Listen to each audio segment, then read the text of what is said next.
Le prophète Zacharia, paix sur lui, était un homme pieux et un grand prophète d'Allah. Il était très aimé de son peuple et il passait son temps à enseigner la parole d'Allah. Il était également le gardien de la mosquée où il priait souvent, demandant à Allah de le guider et de bénir son peuple. Zacharia, paix sur lui, et son épouse étaient très vieux, et ils n'avaient pas d'enfants. Bien qu'ils aient prié Allah toute leur vie pour un enfant, ils n'avaient toujours pas reçu cette bénédiction.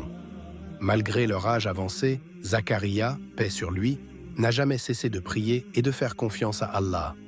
Un jour, alors qu'il priait seul dans sa chambre, Zacharia, paix sur lui, a demandé à Allah une fois de plus de lui accorder un enfant.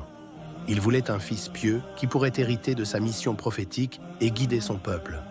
Allah a entendu la prière sincère de Zacharia, paix sur lui, et lui a envoyé un ange pour lui annoncer la bonne nouvelle.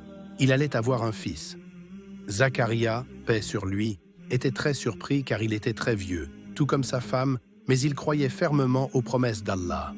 L'ange lui a dit que son fils s'appellerait Yahya et qu'il serait un prophète béni, pur et pieux.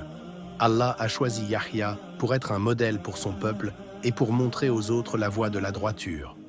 Peu après, la femme de Zacharia, paix sur lui, est tombée enceinte et ils ont eu leur fils, Yahya. Le prophète Zacharia, paix sur lui, et son épouse étaient remplis de bonheur et de gratitude envers Allah. Ils ont élevé Yahya avec amour et soin, et Yahya est devenu un prophète bien-aimé, connu pour sa bonté et sa foi profonde.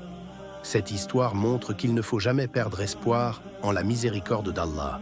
Même si les choses semblent impossibles, Allah est capable de réaliser tous les miracles. De plus, elle nous apprend l'importance de prier avec foi et patience, car Allah écoute toujours les prières sincères. C'est une belle leçon pour les enfants sur la confiance en Allah et l'importance de la prière, peu importe les difficultés.